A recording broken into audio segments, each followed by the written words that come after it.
Hi, I'm Marysia, and this is Sean, and we're from Circling Europe. We want to talk to you about the Circling and Surrendered Leadership SAS 6-month training.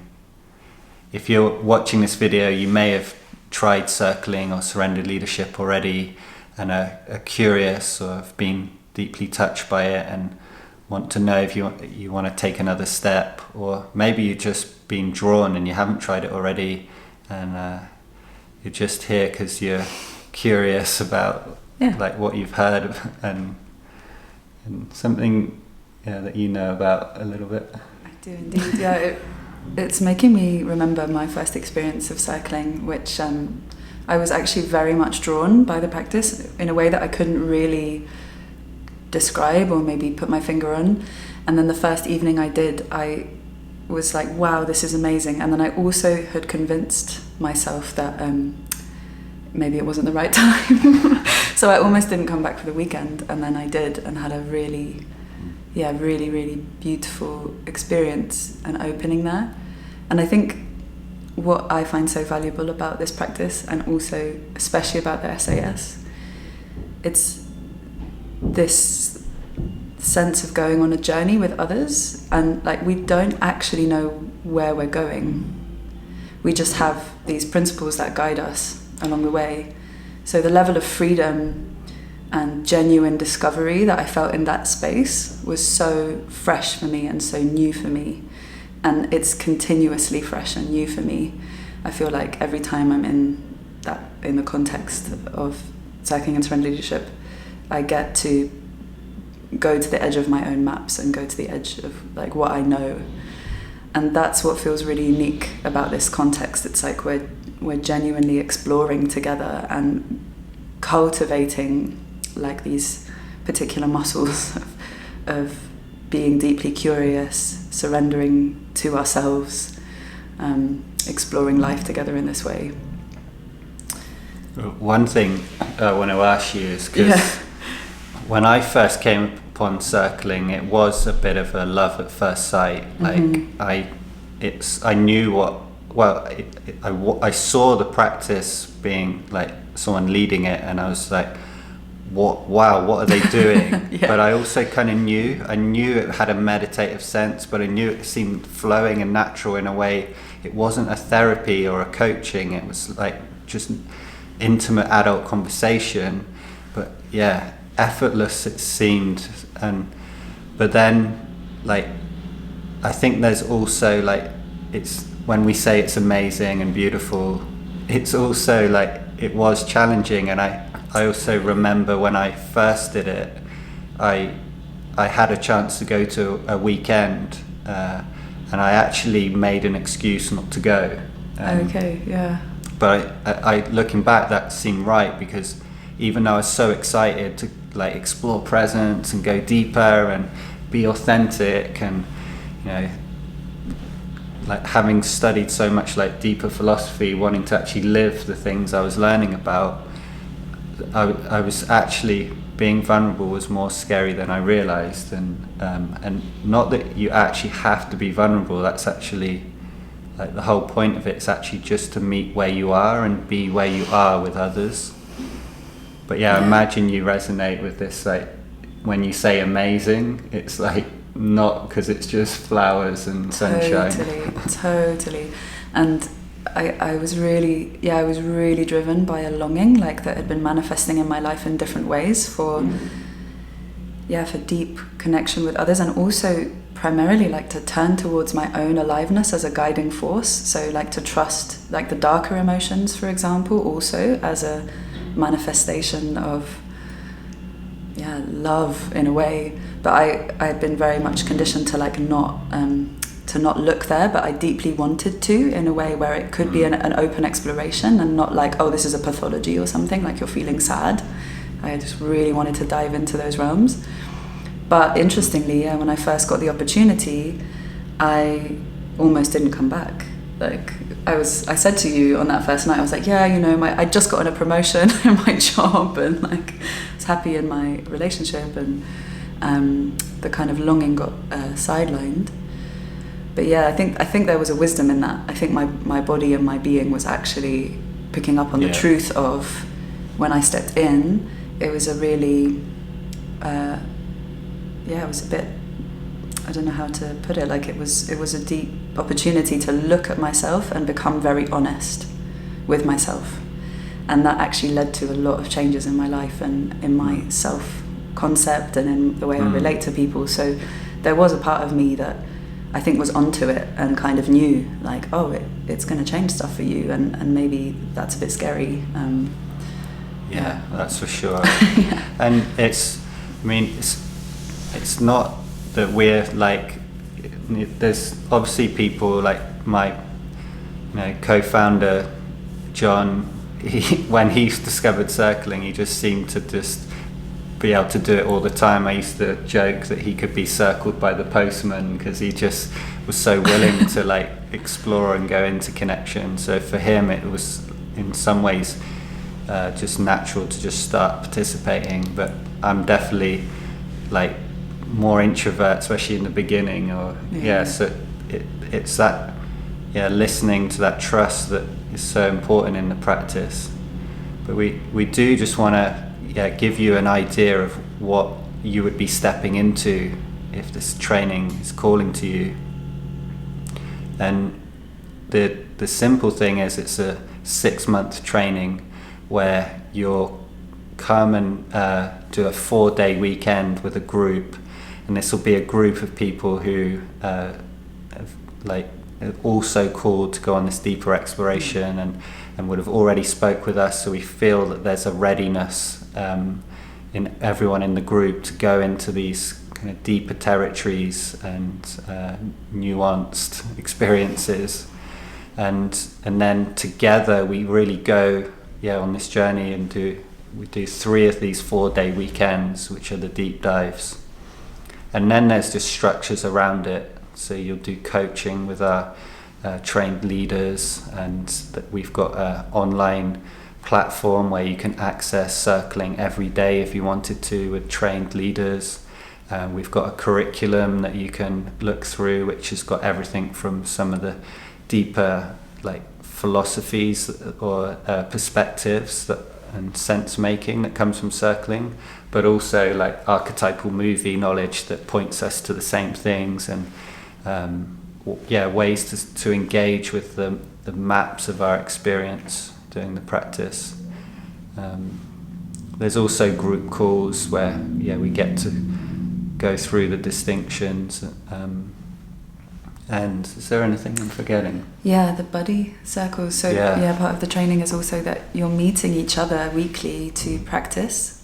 So as you're going through that process, you're consistently meeting and being met by each other in the group, which, I mean, it does a few things. Like, one is that you have this kind of high level of support of just being met like where you are by someone, and doing that for others, and practicing your skills. But then also how I feel it in the group, it's like there's a little web being woven.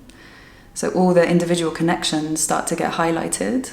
And then as we keep coming back together as a group, we just notice how the field of the group changes. Because one of the big explorations also of this training, of this paradigm, is this collective intelligence, the interconnectivity.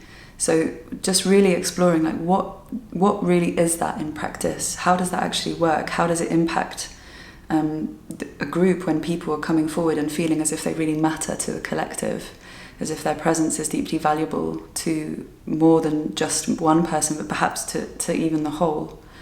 So, but it's not something, it's like that's an individual discovery that we're all making all the time. Yeah. Yeah, and for those who it's circling and surrendered leadership, we call it, the main difference between these practices is circling's really the art of connection. So it's our capacity to, first of all, be present to what's happening in us, which is already a journey, like to really open to what's here, but not like open that we have to go somewhere, but open to what's already arising, and then also be able to listen and be able to be navigated by our inner experience, which is really starting to like allow our own deeper inner experience to be our authority on you know, what we do, especially in connection, but also beyond. And to see places where we don't realize we're actually giving that authority either to others or to beliefs that we grew up with.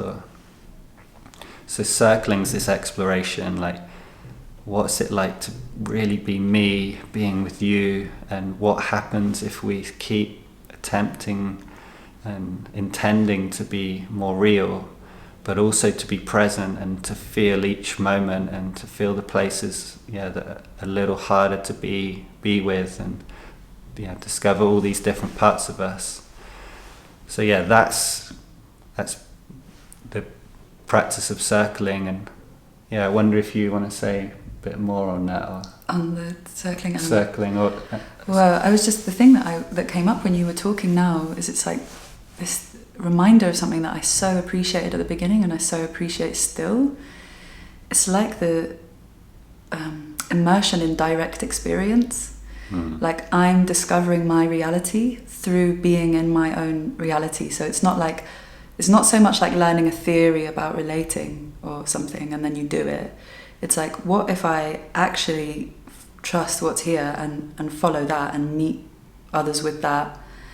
And there's a context where we're all exploring that very deeply, so there's a high level of trust and commitment to connection. There's something about weaving my own, that's very, very grounding in a way, actually. It can also be ungrounding to realise that, this isn't what I thought it was, and it's like, what? Yeah. Like, reality is really not what I thought it was. I've had a few of those moments of just like a veil truly lifting from my experience, realising that I was projecting something onto the world that actually isn't coming from the outside, it's coming from the inside, but not as a mental concept, as an actual experience of having that revealed through connection, which just feels like a more integratable, sustainable way of living that truth, because it's been revealed to me through my own experience. So that's just what was coming up when you were talking about circling as a practice. And actually, like, you can do the practice right now. Like, as Marysia was speaking, it woke me up to actually like how I was like showing up right now, and at first it's like I start to realize that my attention's like slightly out. And can you notice where your attention is as you're listening to us? And then as I just gently allow my attention to explore what's here, I notice actually that my heart rate's a little up, and then my belly's like, there's like and it seems like a nervousness at first, but it's like there's an energy there actually, and I don't know quite what it is. There's a little bit of tension in between. So like, as I just share with you what I'm experiencing, just notice if that has any impact on you and what you're experiencing, or how your attention is resting in you. And like, I don't know for sure what's happening, but I have noticed that at first, when I felt a slight nervousness and heart rate increase, I was a bit scared. But I actually realized that I'm actually quite excited, or like it's quite alive, and I still don't know, like, is it alive or is it nervous? Is it both? And just staying there. And this is the kind of thing you'll be exploring on the course. Like, how can you more skillfully and more accurately and be able to be with and name what's there, but also just how much can you allow your embodiment to guide you and allow it to buzz and vibrate and be tense and be empty sometimes, and inevitably, if you're going to go into human connection, there'll be times you might freeze and or try and want to run away, or like want to like really challenge someone in almost like a fight reaction. So we're just going to, through the 6 months, develop our capacities to stay with all these, like, sometimes intense, sometimes beautiful, sometimes subtle and delicate experiences of being human with others. You spoke about circling. like, and that level. And then I was wondering if you were going to also talk about the surrendered leadership aspect, or the like the net. I was just noticing a shift in energy, and having shared what you did. I suddenly feel more peaceful. But now I say that, there's like a nervousness again, and so just shifting. But surrendered leadership is really like our I was going to say baby, but it sounded strange. But I like that, actually. Because the part of circling we really took to heart was this, like, starting to trust the mystery, or the, like, whatever we discovered between us, like, and if we were really truthful, like, where would it guide us? It's this sense of not knowing, again, like an authority coming from a deeper felt sense.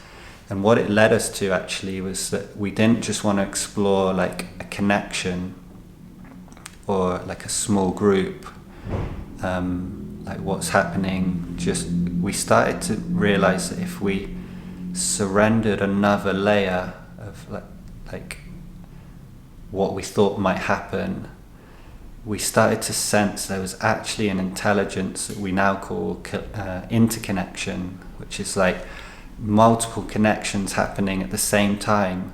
So in a group field or a collective, what's happening when we really start to become present to that? Like, what happens when we really listen to like what's going on between all of us, and the ways we're responding to certain people and to the whole, and ways we feel like small and shut down and we don't know what to do, and sometimes where we blame others because we've got no direction ourselves. Or so we just started to notice this. What was beautiful about connection is actually possible to explore as interconnection. Should I say a little more? Yeah, I really enjoy hearing you. Cool. I almost get a felt sense of it now when you talk about it. Yeah. And at first, I remember the first time we did it, we actually, the question we asked each other when we were leading was like, what's the most real thing to say now to the group when we asked them to come in after they'd been exploring some circles in small groups, and then we realized that actually there was a level where we could actually really wait and speak from our truth while leading this weekend workshop, where people are like expecting a certain leadership and structure, and what happened in that was we suddenly, by surrendering a little more and like going into what was very vulnerable, to be like, oh, I don't know what I'm gonna say, and then suddenly like in that unknown space feeling this like connection between everyone and a presence that's emerging. And suddenly, like, speaking from that became more rich, and it seemed more effortless. Or if we didn't speak, it was suddenly like the group would, like, people would speak, and they would speak from this deeper place, and it would be like, whoa, that would normally happen like after half an hour of circling, that they're just like popping up with it, and then someone else would, and slowly but surely we realized this practice was emerging out of circling, which we now call surrendered leadership, which feels like it's a kind of a new emergent practice. And and it's really about emergence, like when you start to trust what's unfolding more than like what you can plan before, but not even rejecting the plan before, like that's also part of the surrender. But all these kind of new nuances we had to learn about this emergent interconnection energy. Yeah, and it gives me a sense of like with emergence and things like that, like the actual it sounds kind of easy or like elegant or something. Yeah. And it is like, but it's just the elegance is at like a different level, and on the surface level it can feel not easy, and I think it reminds me of what I said earlier about like we don't know where we're going, and that's actually right, like that's actually true, like because how can we be truly emergent if we've already decided what the destination is and how exactly we're going to get there? So in one way, the leaders are holding experience, potentially some insight and maps around what might be going on, and at the same time there has to be a willingness to surrender to a deeper intelligence that's guiding all of us.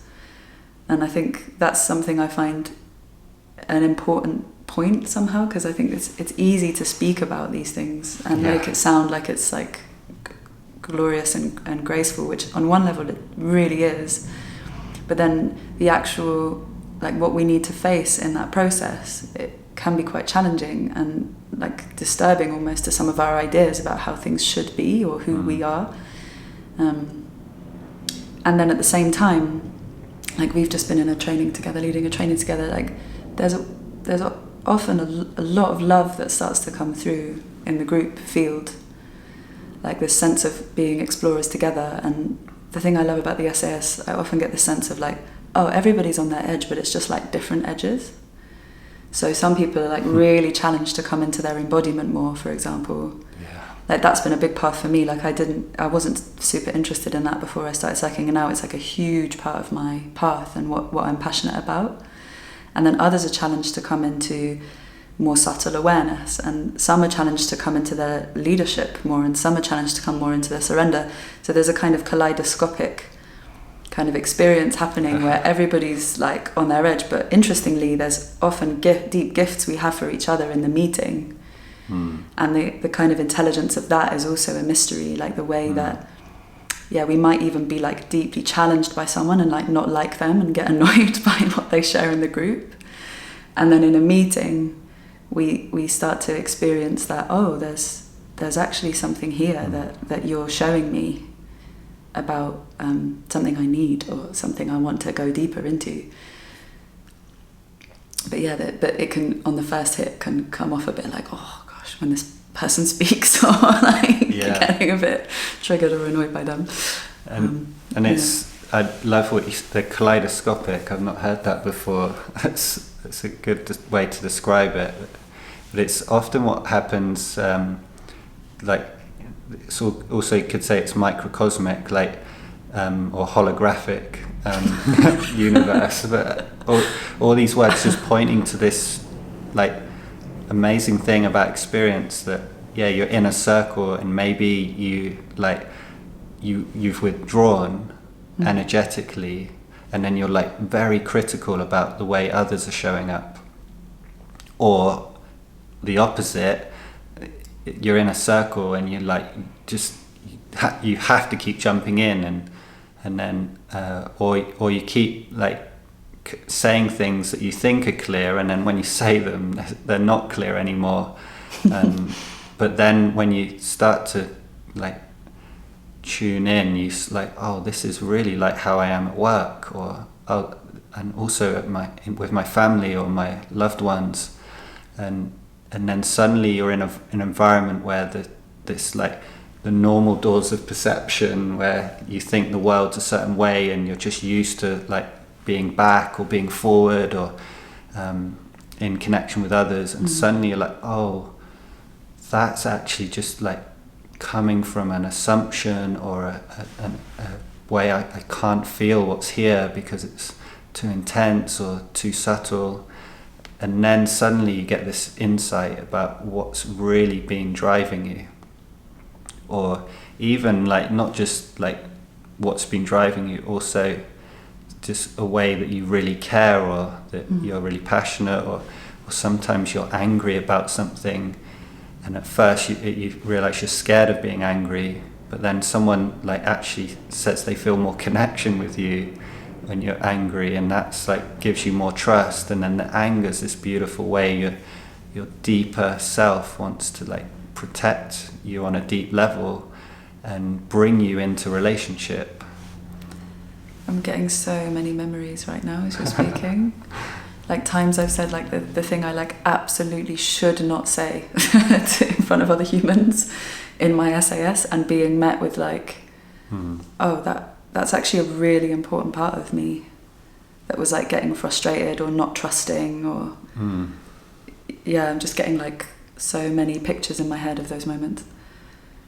Yeah, and it seems we all have a journey. Like I remember even like while leading, like starting to feel shame, and then not being able to like, my leadership identity was like, a leader doesn't feel shame. They need to be integrated, and not realizing I had that pressure on me.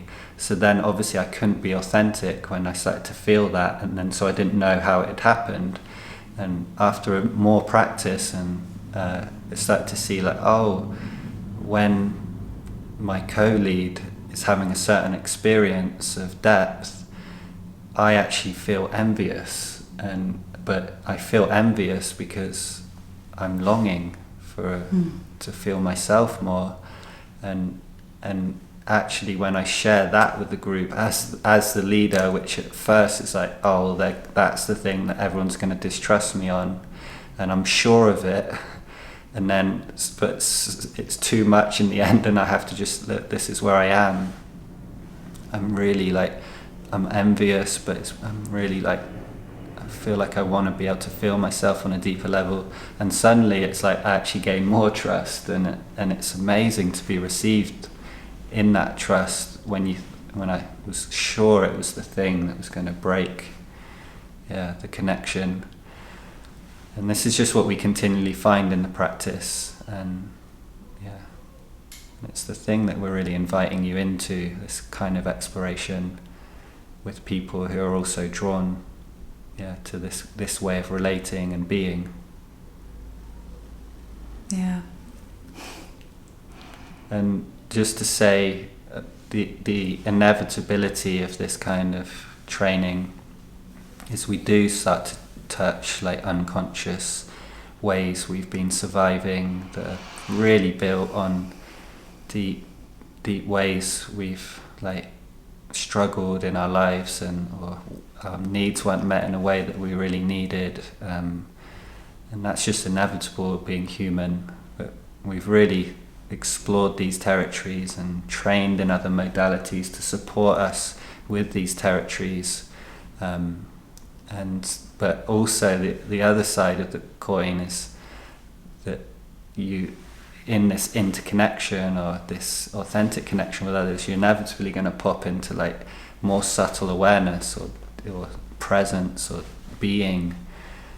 There's places where it's like suddenly feels effortless or suddenly like super alive, and if you're not familiar with those subtle states and altered states of consciousness, you can actually shut down to it or not realize what's actually happening, and actually there's just some beautiful information there and ways of experiencing the world.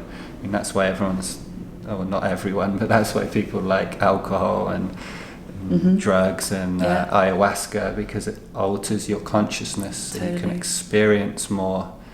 But with circling, we find this way to, just by being more human and being in connection, we can go into these altered states more naturally, and actually, because we haven't taken something, we can go out of it just by stepping away. So it's really something that has been very meaningful about the practice, and we'll definitely be exploring that through the 6 months. Yeah, and a third side to the coin, which now has 3 sides, is also around like, so there are these states which can be more subtle, than more like on the level of kind of awareness or consciousness, and then there's also like these ways in which our like bodies start to wake up in interesting ways, and having kind of their own the wisdom of the body, we can turn towards like a deeper trust of our own bodies. And it's something that is coming more and more and more into the training is the embodiment piece, and meeting in like non-verbal ways also, and exploring those kinds of depths where there aren't any words, and there's other ways that we want to connect and explore connection and explore the aliveness in our being.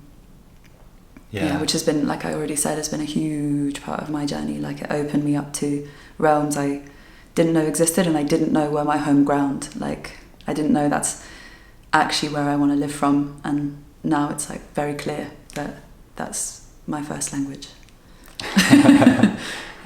Yeah, and it's a beautiful thing that's like in this emergent space that actually the practice itself and is emergent. So yeah, you especially being called as a pioneer in that, the kind of how do we touch each other or not touch each other and set boundaries, and how do we like move, and how do we dance if we're in this like deep, like trying to be deeply true to ourselves, but also true about how we're really impacted and what we're really longing for with others, and gently going like one layer at a time of what's here, and yeah, discovering together this divinely human experience. Yeah, so I think that's yeah, kind of where we are right now. Yeah, so just to say, there are other videos that also, if you want more information, there's an archetypal video about the hero's journey, and if you want more information,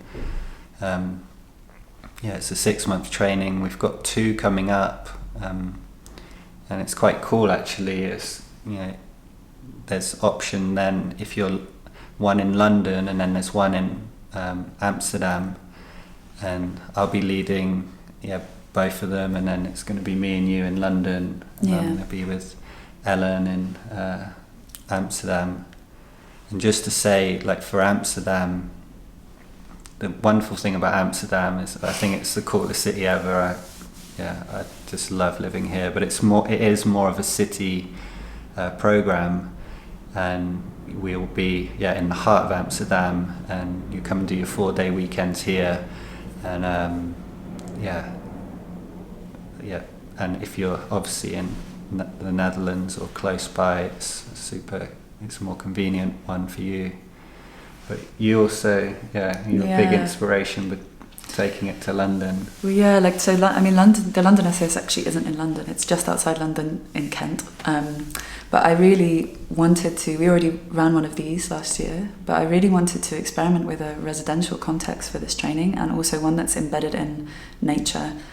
So we're in like a retreat centre which is surrounded by the countryside, and there's a river there, and for me this connection with the natural world has also been a very important aspect of my circling journey, like waking up to the interconnectivity also with natural intelligences, but that's a whole other topic, not for now. But yeah, so that's a different experience because we're kind of staying together, and it's in this kind of natural setting, so slightly different experience, but the same guiding principle, same. So there'll be a link on underneath somewhere. This video. Yeah. You can find out plenty of information, and thank you very much for listening. Yeah, thank you.